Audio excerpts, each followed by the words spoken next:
Welcome back to this live session. आज मैं दोबारा हाजिर हूँ उस वादे के साथ जो मैंने आपसे किया था कि मैं एक मंथ में एटलीस्ट 5 टीवी स्टोरीज जो है शेयर करूंगी। आज भी मैं एक स्टोरी के साथ यहाँ पे आई हूँ। हमारे साथ एक गेस्ट होंगे जो अपनी जर्नी जो है वो शेयर करेंगी। कुछ चीज़ें बहुत जल्दी जल्दी होती है जैसे मैंने बताया था, और आई वॉजंट फीलिंग वेल टुडे, तो थोड़ा सा उस चीज को मैनेज करने में टाइम लगा। तो मैं काफी हफ्ता ही लग गया मुझे। तो आज हमारे साथ होंगी समीक्षा कश्यप, जो कि अपनी जर्नी शेयर करेंगी। तो मैं जल्दी उनको इस स्टोरी में जो है लाइव सेशन में ऐड करती हूँ। उनकी स्टोरी जानेंगे हम, क्या क्या सिम्टम्स थे, क्या क्या साइड इफेक्ट्स थे, कैसे कोप अप किया, क्या करती हैं वो अब। Let's start it. मैंने उनको ऐड कर लिया है, let's see.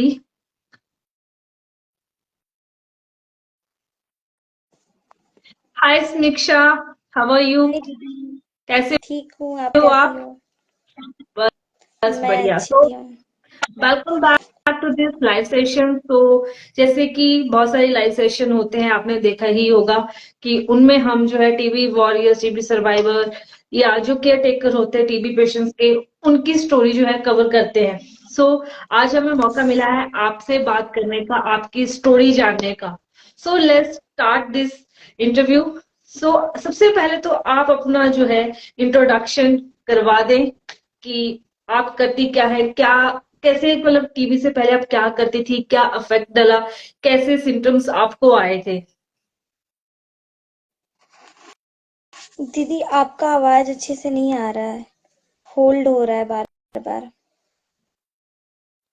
I was saying कि आप जो है ऑडियंस को अपने बारे में इंट्रोडक्शन दीजिए, थोड़ा अपने बारे में इंट्रोड्यूस करवा दीजिए। मैं समीक्षा कश्यप अंबिकापुर से हूँ। और अम, मेरे को समथिंग 2019 में हुआ था पल्मोनरी, एक्स्ट्रा पल्मोनरी टीबी। सो और अभी समीक्षा। मैं हम्म, हाँ जी। अभी मैं गवर्नमेंट हॉस्पिटल यहीं अंबिकापुर में टीबी चैंपियन के पोस्ट में हूँ। ओके। जब आपको टीबी हुआ था तो आपको क्या क्या सिम्टम्स आए थे, क्या क्या आपको सिम्टम्स थे उस टाइम? अ, कुछ वैसा मेरे को खास नहीं था, बस पेन होता था पेट में। ओके, तो आपको बाकी टीबी कौन से वाला था? जैसे एक्स्ट्रा पल्मोनरी abdominal। एब्डोमेन में। तो इसमें जैसे इसके सिम्टम्स होते हैं डायरिया, कॉन्स्टिपेशन टाइप, ऐसा कुछ आपको सिम्टम्स वगैरह कुछ थे, या फीवर, ऐसा कुछ नहीं, कफ, ऐसा कुछ? ओके। ऐसा कुछ भी नहीं था। समथिंग डायग्नोज के 1 ईयर बाद मेरे को ये सब पता चला। ओके, तो आप कैसे डॉक्टर के पास गए कि हाँ आपको चेकअप करवाना चाहिए कि टीबी हो सकता है, या ऐसा कुछ कुछ हुआ होगा जिसकी वजह से आपको डॉक्टर के पास जाना पड़ा? हमेशा पेट में दर्द रहता था, बट कभी अ, मतलब कि ज्यादातर टेस्ट होता था तो यही पता चलता था कि अ, आपका गैस वगैरह का दिक्कत है। तो बाद में जब लास्ट में टेस्ट समथिंग 1 साल हम लोग इधर उधर बहुत परेशान हुए। फिर लास्ट में यही गवर्नमेंट हॉस्पिटल में ही बहुत ज्यादा HRCT वगैरह हुआ 2 से 3 बार। और सोनोग्राफी हुआ, फिर उसके बाद में पता चला कि आंत में सूजन है।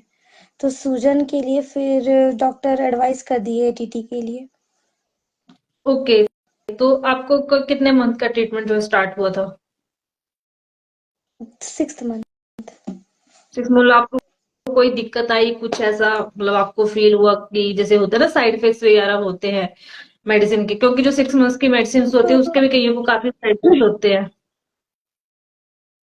हाँ, क्या वैसे ज्यादा तो दिक्कत नहीं हुआ था, क्योंकि फैमिली से खुद मम्मी लोग बोलना चाहिए कि हेल्थ डिपार्टमेंट से ही, मम्मी चाची, तो फिर सब कुछ पहले से समथिंग समथिंग पता ही था, तो सबका बहुत सपोर्ट था, तो इसकी वजह से उतना कुछ पता नहीं चला मुझे। ओके। सो अभी जैसे अभी आपने कहा कि आप गवर्नमेंट हॉस्पिटल में ही वर्क करती हैं, तो आपको क्या चीज मोटिवेट करती है कि ये कि आप गवर्नमेंट हॉस्पिटल में वर्क करें, वो भी टीबी डिपार्टमेंट में, डॉट्स डिपार्टमेंट में? Because there is a risk transmit, क्योंकि बहुत सारे वहां पे टीबी पेशेंट्स आते हैं, सो रिस्क रहता ही है। सो आपको क्या चीज मोटिवेट करती है? ज्यादातर तो जो टीबी के पेशेंट आते हैं तो उनका यही रहता है कि शिक्षा का अभाव न होने के कारण उनको ऐसा लगता है कि टीबी हो गया है तो फैलेगा, लेकिन उनको ये नहीं पता है कि कौन सा टीबी फैलता है और कौन सा नहीं फैलता है। और जिसकी वजह से अगर उनको एक्स्ट्रा पल्मोनरी भी, तो वो बहुत घबरा जाते हैं कि फैल जाएगा, अगल बगल में सभी को पता चल जाएगा तो हमसे उठना बैठना बंद कर देंगे, या हमारे साथ भेदभाव करेंगे, हमारे परिवार के साथ भेदभाव करेंगे। तो मैं मोटिवेट तो उनको यही करती हूँ कि उनको जिस भी टाइप का रहता है टीवी, तो उनको बोलना चाहिए कि काउंसलिंग के टाइम में पूरा जानकारी पहले तो देती हूँ, फिर उसके बाद यही मोटिवेट करती हूँ कि अगर कोई भी दिक्कत होता है आपको, तो एक तो आप एक मुझे बताएं, और अगर मेरे से नहीं संभालने लायक होगा तो फिर मैं डॉक्टर को सजेस्ट करती हूँ। ओके। तो मतलब आप जो है काफी मतलब क्लोजली वर्क करते हैं, क्योंकि ना फील्ड में वर्क करना, क्लोजली वर्क करते हैं, तो आपको ऐसे कौन से लूप होल्स लगते हैं जिसकी वजह से हमारा टारगेट है 2025 का एनटीबी का, राइट? लेकिन अभी भी कुछ ना कुछ लूप होल्स लगते हैं जो कि वी नो दैट कि 2025 में वो खत्म नहीं होगा। तो ऐसे कौन कौन से लूप होल्स हैं, ऐसी कौन कौन सी खामियां हैं अभी भी हमारे, मतलब कह सकते हो, या गवर्नमेंट की तरफ से भी हो सकती है या फिर मतलब पेशेंट की तरफ से भी होते हैं, बिकॉज समटाइम दे नो कि वो फैल सकता है, बट ड्यू टू अपनी उनको एजुकेशन नहीं है उस चीज की, तो वो प्रिकॉशन नहीं लेते, वो फैल फैल जाता है, मतलब एक्टिविटी भी हो तो वो फैल जाता है। तो ऐसी कौन कौन सी कमी है, मतलब दोनों साइड से? जैसे कि जहां तक मैं फील्ड पे जाती हूँ तो ज्यादातर यही देखती हूँ कि पहला तो मरीज 2 महीने जैसे दवा खाता है तो उसको काफी बेटर फील होने लगता है, जिसकी वजह से वो उसको ऐसा लगता है कि मैं ठीक हो चुका हूँ, और फिर वो छोड़ देता है दवा खाना। और सेकंड ये भी होता है कि बहुत से पेशेंट जो पहाड़ी क्षेत्रों पे रहते हैं और बहुत ज्यादा बोलना चाहिए कि रूरल एरिया पे रहते हैं, तो उनको पहला तो पता नहीं है, पूरा पूरा जानकारी नहीं है कि कैसे दवा खाना चाहिए और कब खाना चाहिए। तो कई बार ऐसा होता है कि जैसे टीवी का दवा साथ में खाया जाता है, तो कई पेशेंट कुछ महीने तक, जब तक ज्यादातर केस में ये होता है कि हर पेशेंट से मिलते मिलते मेरे को समथिंग 2 महीना लेट हो ही जाता है, क्योंकि पीछे की भी ओके। काफी पेशेंट होते हैं। तो उनको मतलब ये रहता है कि मैम अगर 3 टैबलेट खाना है तो मैम एक मैं सुबह खा रहा हूँ, एक दोपहर में खाता हूँ और एक रात में खा रहा हूँ।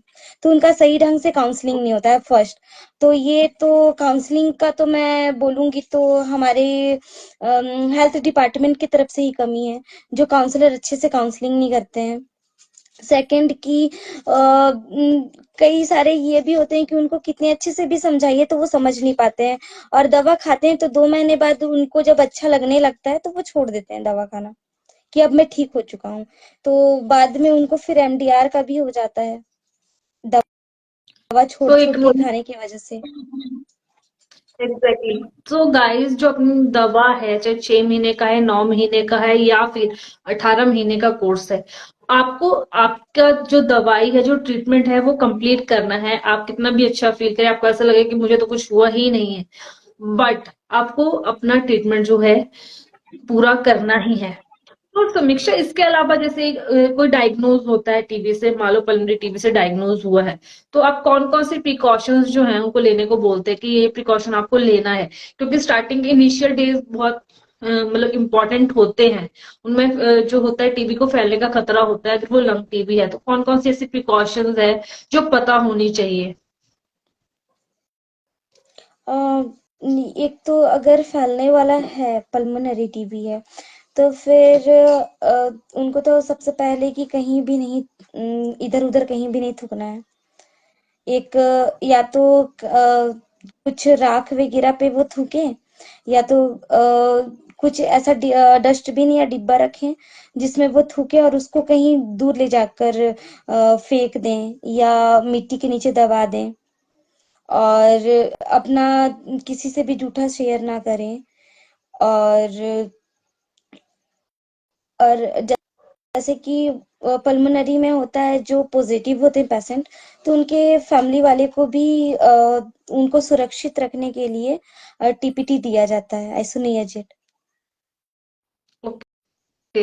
सो अगर और उनका भी टेस्ट किया जाता है, अगर कोई डायग्नोज हो पल्मोनरी टीबी से, तो पूरी फैमिली कॉन्टेक्ट का जो है ट्रेसिंग में टेस्ट उनका हाँ किया किया जाता है। जाता है। तो अगर पॉजिटिव आ रहा है पेशेंट तो पूरे परिवार का, मेन तो अ, उसकी जैसे हस्बैंड है तो वाइफ का, वाइफ है तो हस्बैंड, उसके पार्टनर ओके, का मोस्ट क्योंकि वो इम्पोर्टेंट, क्लोज। क्योंकि वो उसके साथ वो ज्यादा टाइम स्पेंड करते हैं। एग्जैक्टली, वो जो है वो क्लोजली रिलेटेड होते हैं, तो टेस्ट करवाना जरूरी है। उसमें बिल्कुल भी संकोच ना करें कि ये टेस्ट मुझे नहीं करवाना, वो तो इसको मुझे क्यों बोल रहे हैं। तो आपको ऐसा नहीं करना, आपको आपका जो है टेस्ट करवाना है, क्योंकि प्रिवेंशन थेरेपी दे सकते हैं वो आपके लिए।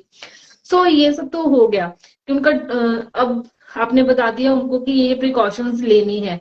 सो इसके बाद आते हैं डायग्नोस्टिक टेस्ट पे। स्टार्टिंग में तो हो जाते हैं टू नेट से या जीन एक्सपर्ट टेस्ट डायग्नोज कर लेते हैं। तो फॉलोअप टेस्ट कौन कौन से होते हैं जो डॉक्टर सजेस्ट करते हैं वहां पे डॉक्टर सेंटर में? स्टार्टिंग में तो जो भी टेस्ट होता है, फिर उसके 2 महीने के बाद उनका स्पुटम टेस्ट ही किया जाता है। जो पेशेंट अगर पॉजिटिव है तो हम्म, उनका सीबी नाट के हम्म। थ्रू ही हमारे यहाँ टेस्ट होता है, सीबी नाट या ट्रू नाट। और ये 2 मशीन से ही अभी तो ज्यादातर हमारे यहाँ टेस्ट होता है, बाकी सारा बंद करके रखे हैं। और 2 महीने फर्स्ट तो जब डायग्नोस हुआ तब, फिर 2 महीने बाद फॉलो अप, फिर लास्ट 6th मंथ के बाद follow up. Okay. But I think जब मेरा ट्रीटमेंट हुआ था तो स्टार्टिंग में तो जीन एक्सपर्ट से डायग्नोज हुआ था। आफ्टर दैट दे सेड कि जो जीन एक्सपर्ट टेस्ट होता है, आफ्टर एक बार डायग्नोज हो गया, ट्रीटमेंट चल पड़ा है, तो उसके बाद वो वैलिड नहीं होता है। देन उसके बाद वो फॉलोअप टेस्ट में स्पूटम मतलब कल्चर करते हैं और टीएसटी करते हैं। क्योंकि कल्चर अगर ग्रो हुआ बैक्टीरिया तब तो वो टीएसटी करेंगे फर्दर कि किसी भी मेडिसिन से वो रेजिस्टेंट है या नहीं है। अगर कल्चर आपका ग्रो ही नहीं हो रहा मीन्स वो नेगेटिव है। तो आई थिंक ये टेस्ट भी इंक्लूड किया जाता है। इसके अलावा आई थिंक वो लीवर किडनी जो भी सप्लीमेंट टेस्ट कॉम्प्लीमेंट्री टेस्ट होते हैं जो जरूरी होते हैं आपके ट्रीटमेंट के दौरान, आपकी बॉडी को चेक चेक रखने के लिए कि आपके जो ऑर्गन्स हैं वो फुली रिस्पॉन्ड कर रहे हैं हर चीज को बिल्कुल ठीक है। तो ये सारे टेस्ट भी किए जाते हैं।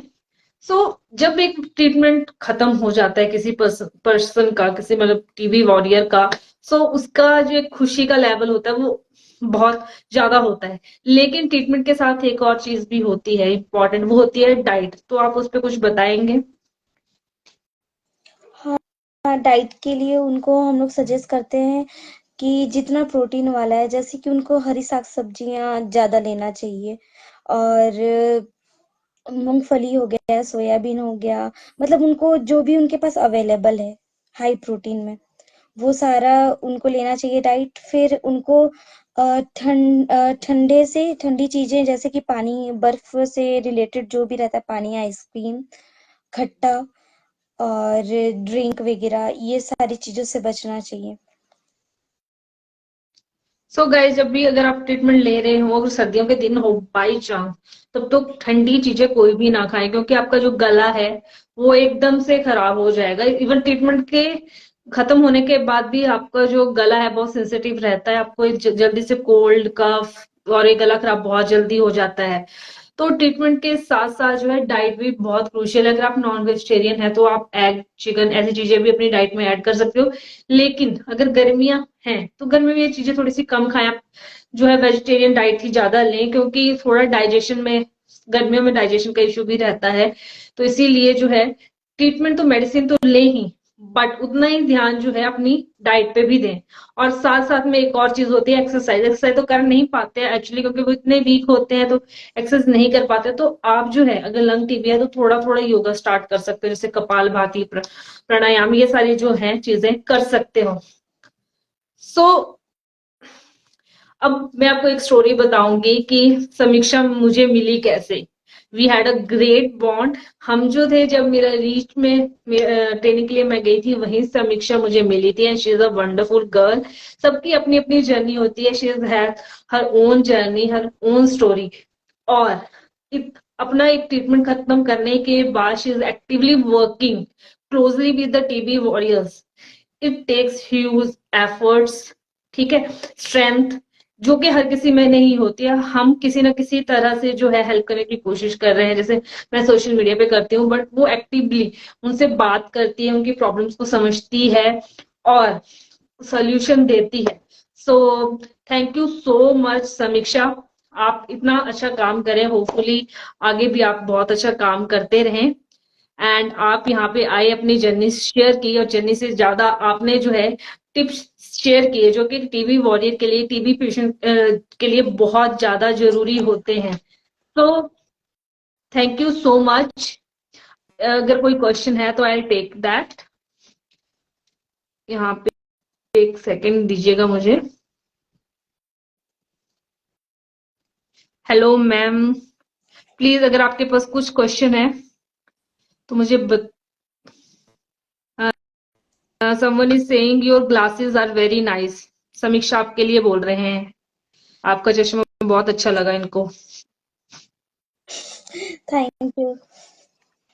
नेक्स्ट एक पूछ रहे हैं कि मैम मेरा भी एमडीआर टीबी का ट्रीटमेंट चल रहा है, 9 मंथ कंप्लीट हो गए हैं, बट पोलिन न्यूरोपैथी की प्रॉब्लम हो गई है, लोअर लिम्स नर्व डैमेज हो गई है, क्या है, टैबलेट 6 मंथ से डॉक्टर ने बंद कर रखी है। सी, ये जो न्यूरो वाला इशू आता है वो हर किसी के साथ नहीं आता, लेकिन जिस मेरा ट्रीटमेंट जिस टाइम होता था उस टाइम नहीं आता, लेकिन अब मोस्टली जो है ये इशू आता ही है। तो समीक्षा आपके पास कुछ है इस बारे में कि क्या जो है डॉक्टर जो है इस पे प्रिकॉशन लेते हैं, या फिर इसको थोड़ा सा मतलब इस ये साइड इफेक्ट बहुत ज्यादा होता है, और आफ्टर ट्रीटमेंट भी इवन रहता ही है कि पैर सुन पड़ जाना, पैरों की नर्व्स में प्रॉब्लम होना, झंझनाहट होना, इवन लेग्स में भी प्रॉब्लम आना शुरू हो जाती है। तो इसके लिए कुछ डॉक्टर सजेस्ट करते हैं, जैसे डॉट्स में वहां पे डॉक्टर भी बैठे होते हैं, तो क्योंकि ये मेडिसिन का साइड हाँ इफेक्ट है एक। है, और कई पेशेंट को दीदी ऐसा भी होता है कि वो दवा खाते हैं उसके बाद उनको वोमिटिंग होता है। तो ज्यादातर तो बोलना चाहिए साइड इफेक्ट्स होते ही हैं, क्योंकि दवा बहुत ज्यादा हाई होता है, हाई पावर होता है। फिर बोलना चाहिए कि जिनको दिक्कत होता है जैसे वोमिटिंग वगैरह का, कमजोरी का, तो उसको डॉक्टर यही सजेस्ट करते हैं कि डाइट अच्छे से लें और ज्यादा से ज्यादा पानी पिएं। ओके, और कई सो लोगों को जैसे ईचिंग अगर वगैरह आपको का वोमिट दिक्कत होता है। टीचिंग का भी होता है इशू, ईचिंग का भी होता है, क्योंकि तो वो अब फिर ट्रीटमेंट जो डॉक्टर है, से ही मिलना। तो गाइस जिसको भी जैसे साइड इफेक्ट्स होते हैं तो अपने डॉक्टर से बात करें कि मुझे ये साइड इफेक्ट्स हैं। जैसे वॉमिट का बताया, तो वॉमिट का बहुत कॉमन है, तो उसके लिए वॉमिट की दवाई देते हैं डॉक्टर भी, क्योंकि आपके पास ऑप्शन नहीं होता कि आप मेडिसिन ना खाएं, आपको मेडिसिन खानी ही है। तो वो डॉक्टर बताएगा कि कैसे खानी, किस तरह खानी, क्योंकि हर बॉडी का जो है वो अलग हिसाब होता है, किसी का लीवर स्ट्रांग होता है, किसी का नहीं होता, किसी को बहुत ज्यादा वोमिट आती है, किसी को बिल्कुल भी नहीं आती है। तो वैसे ही ये जो इशू बताया न्यूरोपैथी वाला, पेरिफेरल न्यूरोपैथी, जो भी ये पैरों में इशू आता है, इसके लिए मेडिसिन की वजह से होता है, जो डॉक्टर या तो डोज बंद कर देते हैं या उसका डोज रिड्यूस कर देते हैं। तो फिर भी पर वो ठीक नहीं होगा, आप ऐसा लगेगा कि आपने मेडिसिन बंद कर दिया तो वो ठीक हो जाएगा, नहीं, वो इवन आफ्टर ट्रीटमेंट भी रहेगा, और इट विल टेक टाइम कि थोड़ा थोड़ा वो हीलिंग हो, पर एकदम से जो है वो बिल्कुल भी ठीक नहीं होगा। Your glasses are very good Samiksha ji. Thank you. आप बता ही दो कहाँ से लिए आपने ग्लासेस। वो आएंगे अंबिकापुर तो दुकान का मैं विजिट करा दूंगी। तो न्यूरोपैथी के साइड इफेक्ट हुआ है क्या? बहुतों को होता है इस आई अमन, इट्स आई अमन, ये बहुत सारा को साइड इफेक्ट्स होता है, जो भी इस मॉडर्न ट्रीटमेंट पे है उनको ये साइड इफेक्ट होता ही है। एंड मैंने बहुतों से बात भी की है, even after treatment, even after treatment भी ये प्रॉब्लम रहती ही है। So it will take time, and कोई डेफिनेट टाइम नहीं है।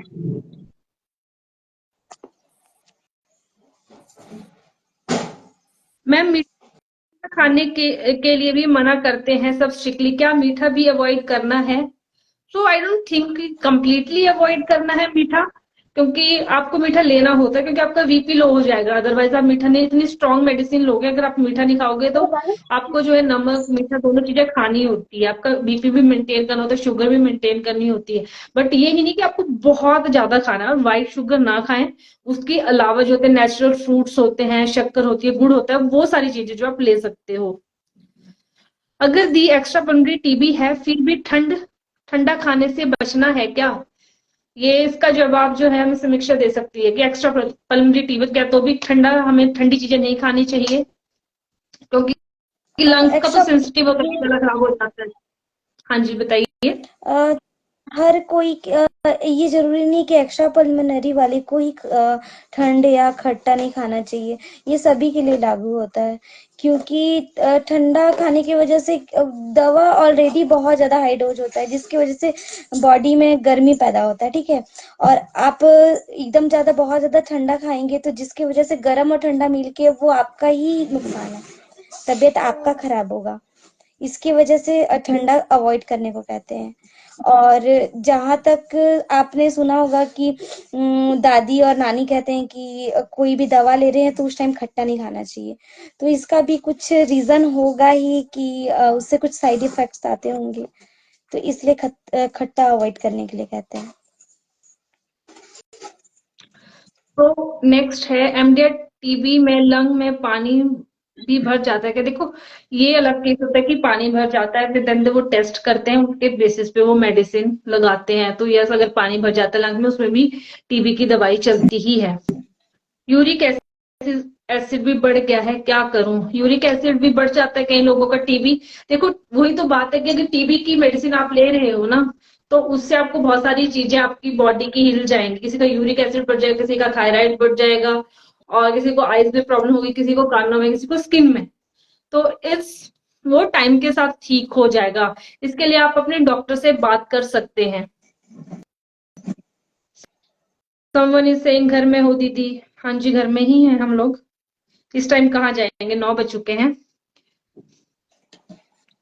तो न्यूरोपैथी डेवलप, यस उसकी वजह से वो दवा बंद करते हैं, कोई गलत नहीं है उसमें।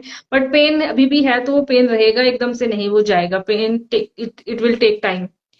मैम लोग स्वीट के लिए भी सब, कोई मना नहीं करता डियर, पूरा मतलब ऐसा नहीं कि बहुत ज्यादा खाओ, कि सेम पर्सन वही क्वेश्चन पूछ ही जा रहा है। मैम मेरे को मिल्क और मिल्क प्रोडक्ट्स कंप्लीटली बंद कर दिया है, it may be something allergic और सम ऐसा कुछ है समीक्षा की दूध या दूध से बने प्रोडक्ट बंद कर देते हैं, क्योंकि मैंने भी सुना है कि कईयों का मिल्क बंद कर देते हैं। मिल्क उन लोगों को मना किया जाता है जिनको बहुत ज्यादा गैस वगैरह का दिक्कत होता है, जिनको, तो इसलिए क्योंकि ऑलरेडी दवा से गैस, तो वो दूध पियेंगे तो और ज्यादा वो बनेगा, इसलिए मना करते हैं। ओके।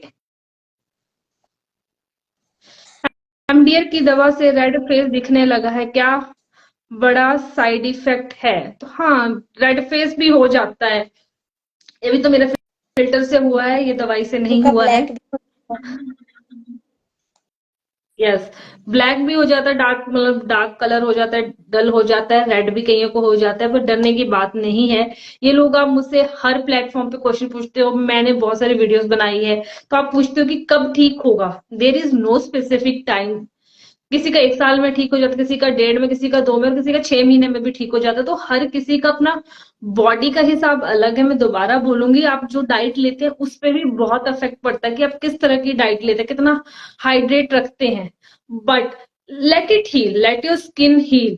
ठीक है, अपने दिमाग को, अपनी आपको शांत रखिए, स्किन अपने आप ठीक हो जाएगी। जितना स्ट्रेस आउट करोगे उतना वो ज्यादा टाइम लेगी। नेक्स्ट है, यूरिक एसिड बढ़ने की वजह से नी में बहुत पेन है, इनफैक्ट मूवमेंट में भी प्रॉब्लम आ रही है। You should meet a doctor. So वो आपको कोई मेडिसिन उसकी होती है तो वो उसकी मेडिसिन आपको दे देंगे, या कोई प्रिकॉशन लेने को बोलते तो वो आपको सजेस्ट कर देंगे।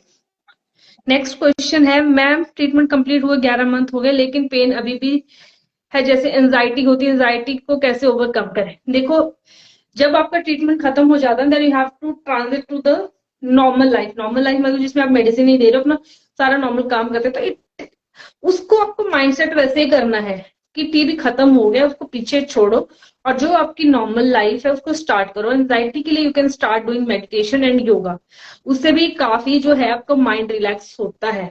और कोई भी, आपको सच बताऊं तो कोई भी ऐसी सिचुएशन होती है, आप किसी भी रिलीजन के हो, इट डजेंट मैटर, कि किसी भी रिलीजन को जो भी जिसको भी आप मानते हो ना उनको याद करो, उनके लिए मतलब यू नो प्रे करो।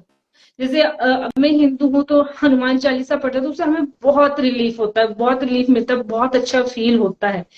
तो वैसे ही आप भी जो है आपका कुछ जैसे भी आपके रिलीजन में हो रहा है वो चीज आप कर सकते हो, उससे आपको भी बहुत रिलीफ मिलेगा। और एंजाइटी को ओवरकम करने का एक तरीका है। अगर ये आपको नहीं हो रहा तो आप कोई हॉबी ज्वाइन करो, जिससे आप सोशल लोगों से मिलें, बातें करें। जैसे कोई अगर क्लब ज्वाइन कर लिया, क्लब इन दैट की क्रिकेट क्लब हो गया, डांस क्लब हो गया, वैसा कुछ ज्वाइन कर लें। और टीबी के बारे में बिल्कुल भी ना सोचें, आपका ट्रीटमेंट खत्म हो चुका है। दी 1 ईयर न्यूरोपैथी वाला इशू चल रहा है, मेरा मतलब चलने में काफी प्रॉब्लम है। You must check with the doctor properly for this. वो आपको कुछ मेडिसिन भी दे सकते हैं, सप्लीमेंट भी दे सकते हैं, एंड दे विल टेल कि क्या क्या चीजें करके आप इस चीज को ओवरकम कर सकते हो, but definitely it will take time. ऐसा नहीं है कि वो चीजें जो है एक बारी में ही खत्म हो जाएंगी। सो समीक्षा, मुझे एक क्वेश्चन पूछना था आपसे, बाकी सब तो आपने मुझे आंसर कर दिया, थैंक यू फॉर दैट। जैसे स्किन कलर का हम बोलते हैं, बहुत ज्यादा बोलते हैं कि काला हो जाता है, मतलब डल हो जाता है, रेड हो जाता है, तो आपके साथ कोई ऐसा इंसिडेंट हुआ है कि आपने भी मेडिसिन ली है कि आपके स्किन पे फर्क पड़ा, आपके टेक्सचर पे फर्क पड़ा और आपको किसी ने सुना दिया हो? जैसे कई बार रिश्तेदारी सुना देते हैं या घर वाले सुना देते हैं या आस पड़ोस के दोस्त वगैरह भी सुना देते हैं, ऐसा कुछ इंसिडेंट हुआ है आपके साथ? नहीं, दी जब मैं मेडिसिन ले रही थी तो उस टाइम मैं ऐसे जगह पे थी कि डस्ट बहुत ही ज्यादा वहां था। तो मेरे को तो नहीं पता कि साइड इफेक्ट हुआ था कि नहीं हुआ था, क्योंकि मैं समथिंग 3 मंथ तक वहीं थी। और ओके, कोई तो इस टाइप का वो नहीं किया कि अ, घर वाले कुछ बोल दें या फ्रेंड्स। बहुत अच्छी बात है, मतलब यू वर गेटिंग सपोर्ट। और आई थिंक 6 महीने में, आई एम नॉट श्योर कि कहीं को होती है, मैंने 6 महीने की दवाई भी खाई या 8 महीने भी खाई, तो 6 महीने में तो मुझे टचवुड कोई साइड इफेक्ट नहीं था। मेरे हेयर वॉज गुड, मेरे सारे वाइटल्स ठीक थे और मेरी स्किन भी ठीक थी। ऐसा नहीं मुझे फील हो, जैसे आपने कहा कि आपको फील नहीं हुआ, ऑब्वियसली आपको फील होता है, कुछ चेंजेस आते हैं आपके चेहरे पे या समथिंग, राइट? तो वैसे मेरे साथ हुआ था कि 8 महीने में कितना कोई ना, मतलब जब एमडीआर हुआ देन आई वाज, यहाँ से लेके मैं यहाँ पहुंची तब वो ज्यादा चीजें जो वो फील हुई थी मुझे। तो सम पीपल आर लकी कि जिनको साइड इफेक्ट ही नहीं होता है, और कुछ ऐसे लकी होते हैं कि जिनको होता है लेकिन उनको फील नहीं होता, उनके घर वाले, दोस्त, आस पड़ोस जो है उस चीज को फील नहीं करने देते। सो दीदी, एक एक जो है, साइड इफेक्ट हुआ है। हाँ जी, हाँ जी। एक हुआ है, मेरे आईज कमजोर हो गए बहुत ज्यादा। ये हुआ है। तो ये चश्मा इसीलिए लगा है आपको? हाँ, तो मेडिसिन के गाइस, हाई डोज की ये वजह से ही चश्मा जो लगा है है। नजरों वाला है। समीक्षा ने ये चश्मा ऐसे नहीं लगाया, ये नजरों वाला है चश्मा इसका। So Mani Singh, thank you so much. और एमडीआर टेस्ट कितने दिन में करते रहना चाहिए? ऐसे दिन में नहीं होता है टेस्ट, है ना, डायग्नोज होता है देन फॉलो अप टेस्ट होते हैं, दैट इज आफ्टर 3 मंथ्स वो स्टार्ट हो जाते हैं, राइट? हाँ, टू टू 2-2 मंथ में होते रहते हैं एमडीआर का भी। ग्रेट। मेरा थायराइड और यूरिक एसिड बढ़ गया, थायराइड की वो मेडिसिन देंगे तो यूरिक एसिड की आपको वो मेडिसिन देंगे। थायराइड जो होता है इथेनोमाइड मेडिसिन से जो होता है वो थायराइड इंडक्शन मेडिसिन होती है, वो आपको थायराइड कर सकती है। पर एक अच्छी बात यह है, जैसे आपका ट्रीटमेंट खत्म होगा आपका थायराइड भी ठीक हो जाएगा। सो गाइस, आप लोगों ने काफी अच्छा इंटरेक्ट किया समीक्षा के साथ। हमें मौका नहीं मिलता है कि हर कोई बिजी होता है, हर किसी की अपनी लाइफ होती है, लेकिन आप जो टाइम निकाल के यहाँ पे अपनी जर्नी शेयर करने आते हो, so big thing and thank you for that. और जो लोग क्वेश्चन पूछते हैं यहाँ पे उनको भी ढेर सारा बड़ा बड़ा thank you. But guys, skin का मैं फिर बता देती हूँ, इट विल टेक टाइम। ये क्वेश्चन मत पूछो कि कितने दिन में, कितने हफ्ते में। It will take time, depends on your सोच, ऑन योर रूटीन, कितना हाइड्रेट रखते हैं, क्या डाइट रखते हैं। तो लेट इट बी, हील करने दो, अपने करियर पे ध्यान दो कि आपको क्या करना है। सो होपफुली नेक्स्ट वीडियो जो है किसी टीवी वॉरियर सर्वाइवर या किसी फैमिली पर्सन के साथ हो जो अपनी जर्नी शेयर करना चाहे। जो भी अपनी जर्नी शेयर करना चाहता है वो मुझे डीएम कर सकता है। आपको डीएम पता ही है, आप मुझे अगर बाई चांस मैं डीएम नहीं देख पा रही हूँ तो मुझे आप जो है कमेंट में पिंग कर सकते हो कि मैंने आपको मैसेज छोड़ा है, प्लीज उसको देख लीजिए। So thank you so much समीक्षा, और ये लाइव सेशन हम यहीं खत्म करते हैं। मिलते हैं नेक्स्ट में, तब तक see you, bye bye, take care.